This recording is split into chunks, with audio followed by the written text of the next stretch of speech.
Hello વિદ્યાર્થી મિત્રો, સ્વાગત છે આપની YouTube channel NB Shah commerce ઝોનમાં।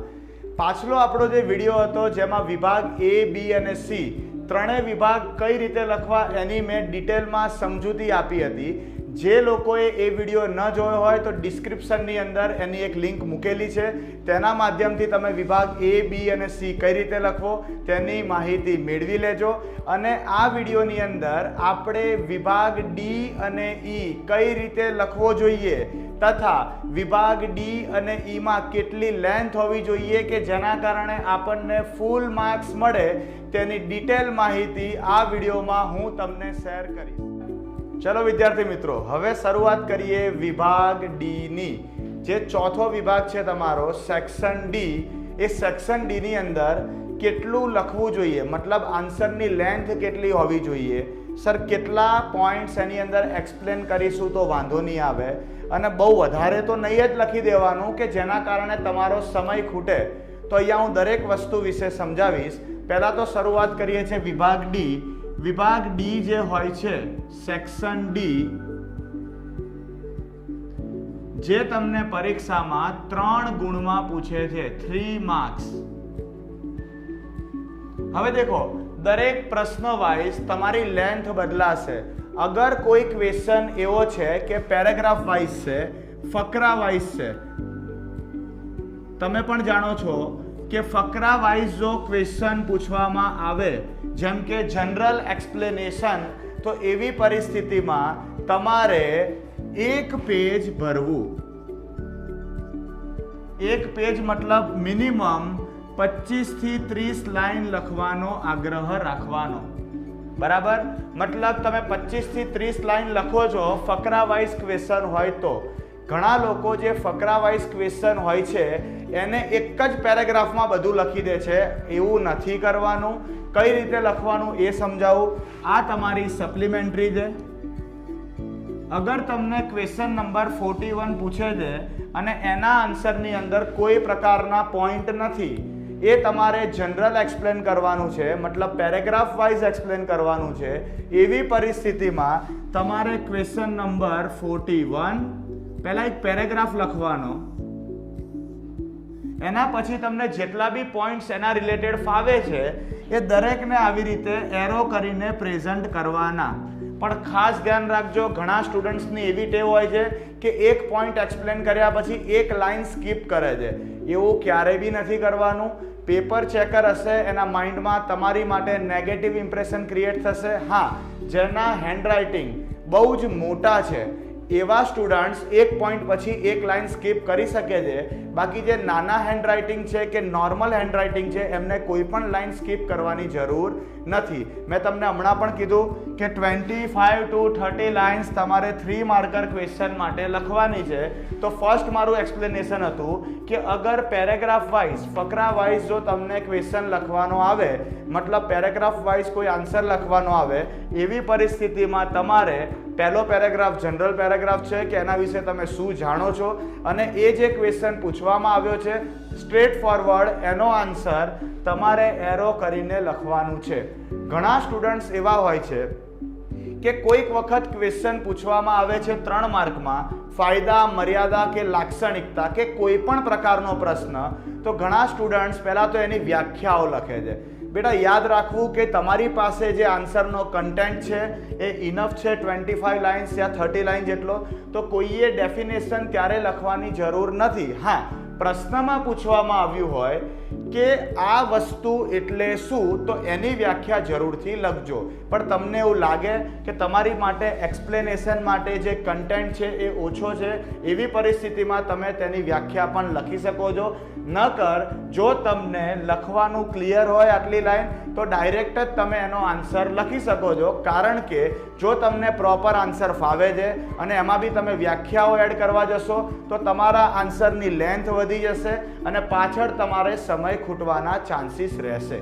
તો પહેલો મારો ક્વેશ્ચન હતો કે ફકરામાં સવાલ પૂછ્યો હોય, મતલબ ફકરામાં જે જવાબ લખવાનો આવે છે પેરેગ્રાફ વાઇઝ યા પોઈન્ટ વાઇઝ, તો એમાં તમારે આ રીતે એક્સપ્લેન કરવાનું। સેકન્ડ, ઘણી વખત જે ક્વેશ્ચન હોય છે એ પોઈન્ટ્સ વાઇઝ પૂછ્યા હોય છે।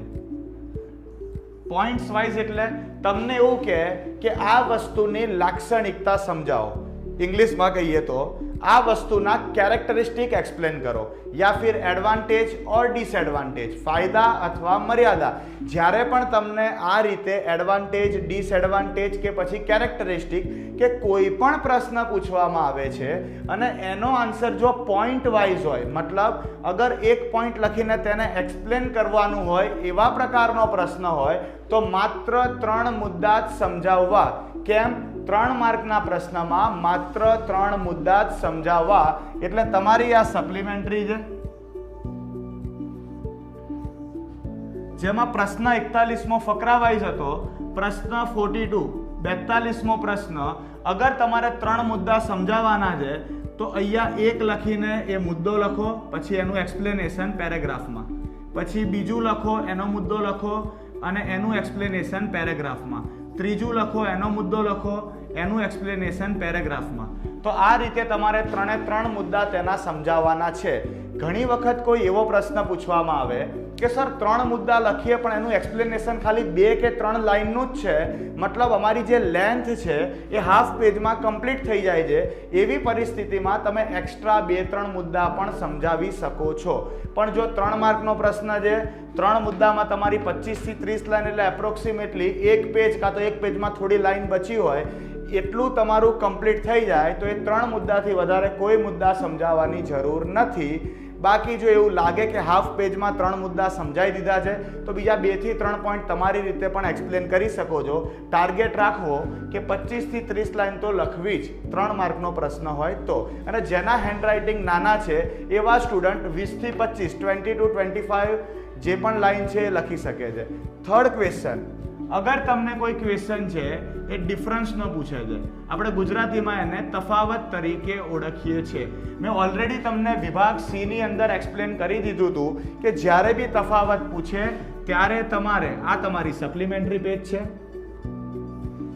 જેમ કે 43rd ક્વેશ્ચન તફાવત છે તો તમારે આ રીતે એક ટેબલ ડ્રો કરી દેવાનું. પણ યાદ રાખજો કોઈ પણ વસ્તુ અહીંયા લખવાની નથી, હાંસિયામાં એક પણ વસ્તુ લખશો નહીં. અહીંયા લખીશું મુદ્દાના નામ, અહીંયા પહેલી વસ્તુ, બીજી વસ્તુ.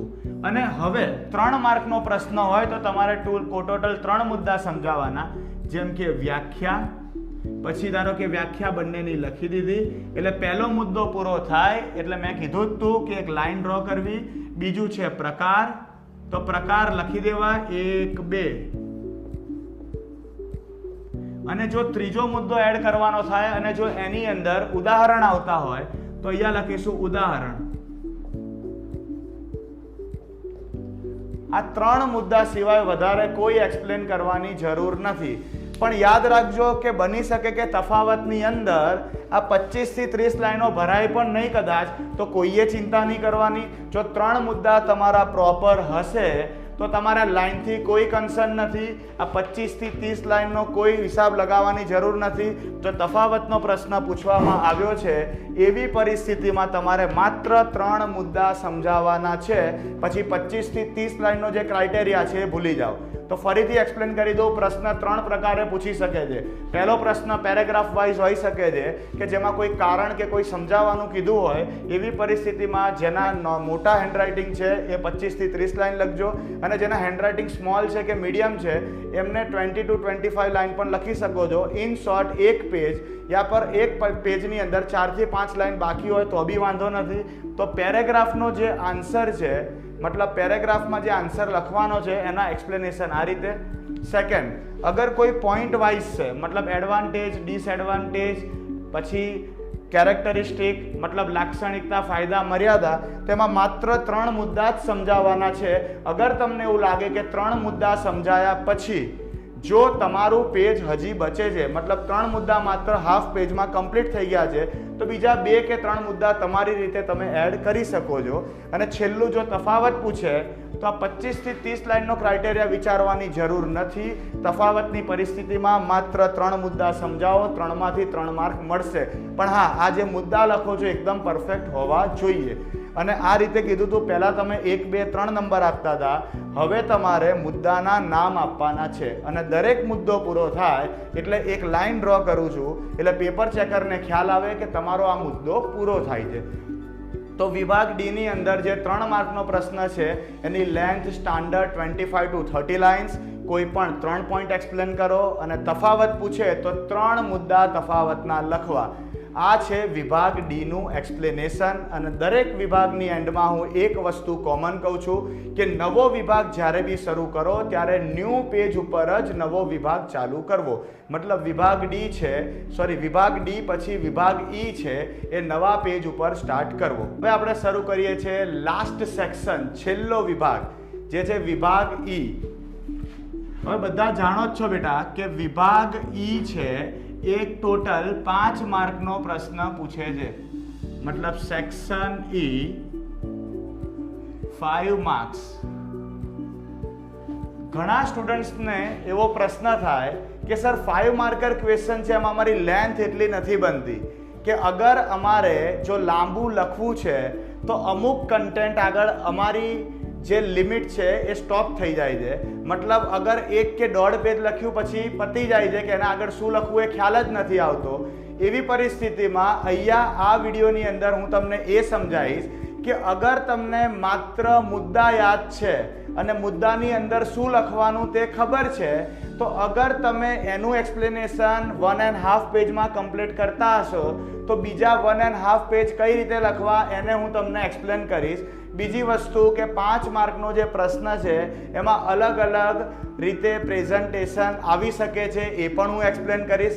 તો શરૂઆત કરીએ. પહેલાં તો કે સર 5 માર્કનો પ્રશ્ન હોય તો કેટલું લખવું? તો મારો આન્સર છે એનો કે 2.5 પેજીસ. 2 to 2.5 pages. 2 થી 2.5 પત્તા તમારે 5 માર્કનો પ્રશ્ન હોય તો લખવાના. બીજો પ્રશ્ન એ થાય કે સર આટલું બધું જો લખીએ તો અમારે કઈ રીતે લખવું? તો એ પણ હું તમને એક્સપ્લેન કરીશ. જેમ કે તમારી આ સપ્લિમેન્ટરી છે, તમારે કઈ રીતે 2.5 પેજ લખવા એનું હું તમને એક્સપ્લેન કરું છું. આ જે સેકન્ડ પેજ છે અને લાસ્ટમાં છે આ થર્ડ પેજ. ક્વેશ્ચન છે વિભાગ ઈ નો, એટલે આપણે એવું માની લઈએ કે આ પ્રશ્ન છે 41મો. ફોર એક્ઝામ્પલ, હવે જ્યારે પણ 5 માર્કનો પ્રશ્ન છે, 5 માર્કર ક્વેશ્ચન છે, એની શરૂઆત કમ્પલસરી પ્રસ્તાવનાથી કરવી. તમે કોઈ પણ ચેપ્ટર ભણો છો એના સ્ટાર્ટિંગમાં ઇન્ટ્રોડક્શન આવે છે, બરાબર છે? તો ગુજરાતીમાં જેને પ્રસ્તાવના કહે છે, ઇંગ્લિશ મીડિયમમાં તેને ઇન્ટ્રોડક્શન કહે છે. તો સ્ટાર્ટિંગ કરીએ ઇન્ટ્રોડક્શનથી, એટલે કે પ્રસ્તાવના. ગુજરાતી મીડિયમના સ્ટુડન્ટે કોઈએ ઇન્ટ્રોડક્શન નથી લખવાનું, આ ખાલી ઇંગ્લિશ મીડિયમના સ્ટુડન્ટ લખશે. તો પહેલાં આપણે હેડિંગ મારવાનું પ્રસ્તાવના. પ્રશ્ન એ થાય કે સર પ્રસ્તાવનામાં લખવું શું? તો યાદ રાખજો બેટા કે જે પણ પ્રશ્ન પૂછવામાં આવ્યો છે એ પ્રશ્ન વિશે તમને શું નોલેજ છે. મતલબ એ જે પ્રશ્ન પૂછવામાં આવ્યો એ કન્સેપ્ટ કોના દ્વારા વિકસાવવામાં આવ્યો, કયા વર્ષમાં વિકસાવવામાં આવ્યો, અને અગર તમને એનું ડિટેલ નોલેજ નથી તો તમે જે આન્સર લખવાના છો એ આન્સરની અંદર જે બી અંદર ઇન્ક્લુડ થતું હોય, મતલબ લાક્ષણિકતા છે તો લાક્ષણિકતાની અંદર શું કહેવા માંગે છે, અગર એડવાન્ટેજ છે, ફાયદા છે તો ફાયદાની અંદર શું કહેવા માંગે છે, એ આખા પ્રશ્નનો જે ક્રક્સ હોય કે આખા પ્રશ્ન શું કહેવા માંગે છે એને તમારે પ્રસ્તાવનામાં લખવું. પણ યાદ રાખજો બેટા, પ્રસ્તાવનાની શરૂઆત કરો એટલે તમારે પેરેગ્રાફથી જ શરૂઆત કરવી. ક્લિયર? અને જે પ્રસ્તાવના છે એ 8 થી 10 લાઇનનું મિનિમમ હોવું જોઈએ. પ્રસ્તાવના 8 થી 10 લાઇનની મિનિમમ હોવી જોઈએ. પ્રસ્તાવના પૂરી થાય એટલે બીજો ભાગ આવશે વ્યાખ્યા.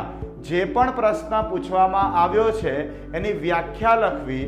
તો અહીંયા બીજો મુદ્દો આવશે વ્યાખ્યા, જેને આપણે ઇંગ્લિશમાં ડેફિનેશન તરીકે ઓળખીએ છીએ. અને મેં તમને અગાઉ પણ કીધું હતું કે જ્યારે પણ તમે વ્યાખ્યા લખો ત્યારે અવતરણ ચિહ્નમાં લખવું. તો અહીંયા હું ફકરો પાડીને આ રીતે વ્યાખ્યા લખીશ. અને જો તમને ખ્યાલ હોય કે આ વ્યાખ્યા કોના દ્વારા બહાર પાડવામાં આવી છે, તો તમે આવી રીતે એરો કરીને XYZ જે પણ નામ હોય એનું નામ પણ લખી શકો છો. અગર તમને એ વસ્તુની બે વ્યાખ્યા યાદ છે તો બીજી પણ વ્યાખ્યા તમે આ રીતે લખી શકો છો. તો આ વાત થઈ પ્રસ્તાવનાની, અને પ્રસ્તાવના પૂરું થાય એટલે તમારે વ્યાખ્યા. આ વ્યાખ્યામાં કોઈ દિવસ લાઈન નહીં ગણવાની. જે વ્યાખ્યા બુકની અંદર આપી છે એ વ્યાખ્યા લખવાની.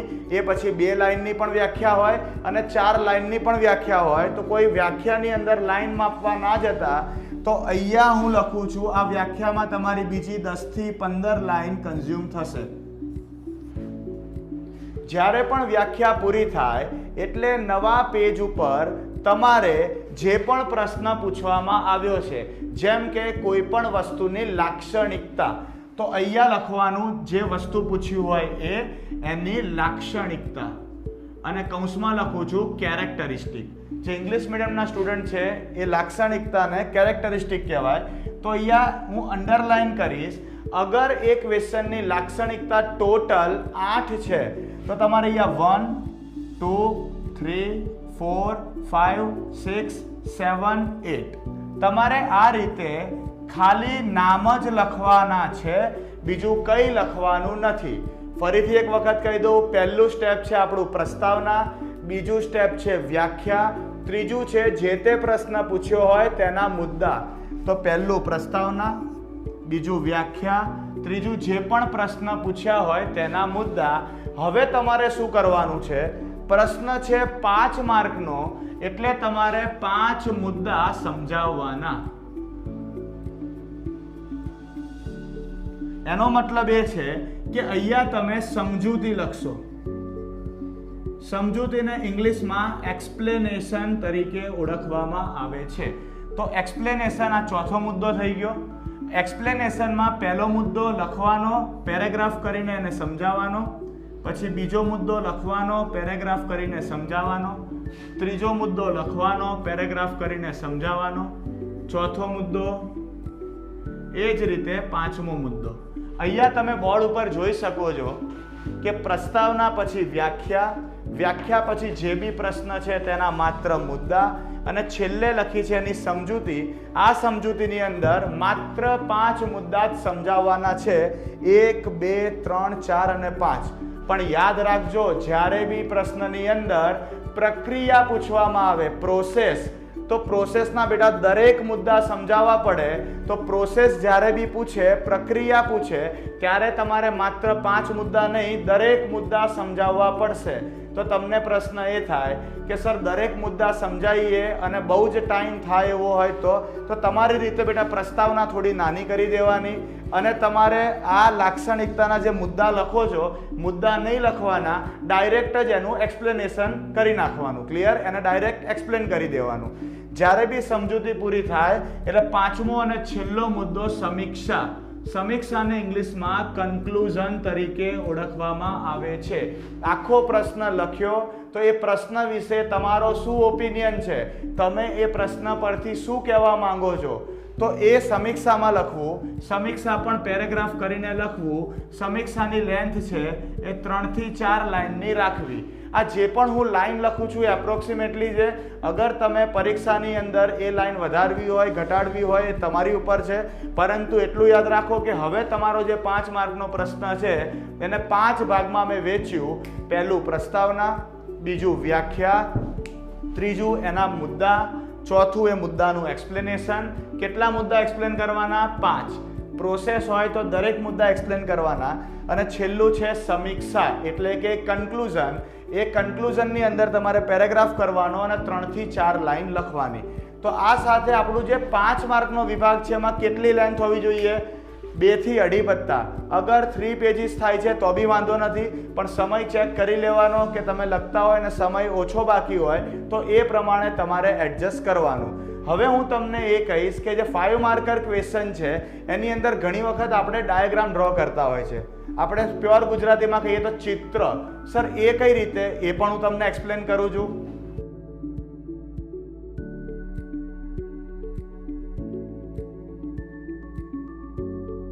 આ પિરામિડ છે. ઘણી વખત તમારા 5 મુદ્દા હોય તો તમે આ રીતે પિરામિડ ડ્રો કરી શકો છો. મુદ્દા લખવાની જગ્યાએ 1, 2, 3, 4 ને 5 આ ચિત્રની અંદર લખી શકો છો. ઘણી વખત કોઈ વિદ્યાર્થી આવી રીતે ટ્રી ડ્રો કરી શકે છે, ઝાડ. આ ઝાડ બનાવો એટલે એની અંદર બધી બ્રાન્ચીસ ક્રિએટ કરવાની, શાખા બનાવવાની, બરાબર. ધારો કે તમારા 4 મુદ્દા છે તો આવી રીતે તમે ડ્રો કરીને પહેલો મુદ્દો, બીજો, ત્રીજો અને ચોથો આ રીતે 4 મુદ્દા લખી શકો છો. આના સિવાય પણ આપણી પાસે ઓપ્શન છે બોક્સ ફોર્મેટ. અગર તમને પ્રક્રિયા પૂછે, પ્રક્રિયા એટલે આપણને ખબર જ છે કે લાઈન સરત થાય. જેમ કે મારે શર્ટ બનાવવો હોય તો એની માટે રૂમાંથી દોરા બનાવવા પડે, દોરામાંથી કાપડ અને કાપડમાંથી શર્ટ. તો આ જે પ્રોસેસ છે, તો પ્રોસેસનો જ્યારે પ્રશ્ન આવે ત્યારે તમે આ રીતે એરો પણ કરી શકો છો કે પહેલા આ પૂરું થશે, પછી આ થશે, પછી આ થશે, પછી આ થશે અને છેલ્લે આ થશે. આનો મતલબ વચ્ચે લખવાનું જે તે પ્રક્રિયા એટલે કે પ્રોસેસ. તો 5 માર્કનો પ્રશ્ન છે, 2 થી 2.5 page, 2 or 2.5 page minimum requirement. તમારો ટાઈમ જેટલો બચે છે એની ઉપર તમે લેન્થ વધારી શકો છો. કઈ રીતે લેન્થ વધારવી તો મેં તમને 5 ભાગમાં વિભાજિત કરી દીધું. વિભાગ છેલ્લેને, વિભાગ ઈને. પહેલું છે પ્રસ્તાવના, પછી વ્યાખ્યા, પછી મુદ્દા, પછી તેની સમજૂતી અને છેલ્લે છે કન્ક્લુઝન એટલે કે સમીક્ષા. તો આ 5 ભાગમાં મેં પ્રશ્નને વિભાજિત કરી દીધો. જો આ 5 મુદ્દા ધ્યાન રાખશો તો 5માંથી 5 માર્ક મળશે. કેમ કે 5 માર્કના પ્રશ્નમાં ચાન્સીસ છે કે અડધો માર્ક કપાઈ જાય. પણ જો તમે આવી રીતે ડાયાગ્રામ બી ડ્રો કરો છો અને એને પ્રોપર એક્સપ્લેન કરો છો તો 5 out of 5 તમારા આવશે જ. તો વિભાગ ઈનું જે એક્સપ્લેનેશન છે ઓવર થાય છે. તો અહીંયા આપણે વિભાગ ડી અને ઈ બંનેમાં કઈ રીતે એક્સપ્લેન કરવું એની માહિતી મેળવી લીધી. જો આ વિડીયો ગમ્યો હોય તો લાઈક કરજો અને તમારા જે મિત્રજનો છે તેમને પણ શેર કરજો, જેથી એમને પણ થિયરી વિષયમાં એક બેસ્ટ પરિણામ મેળવવું હોય તો આ વિડીયોના માધ્યમથી એ લોકો મેળવી શકશે. Thank you so much.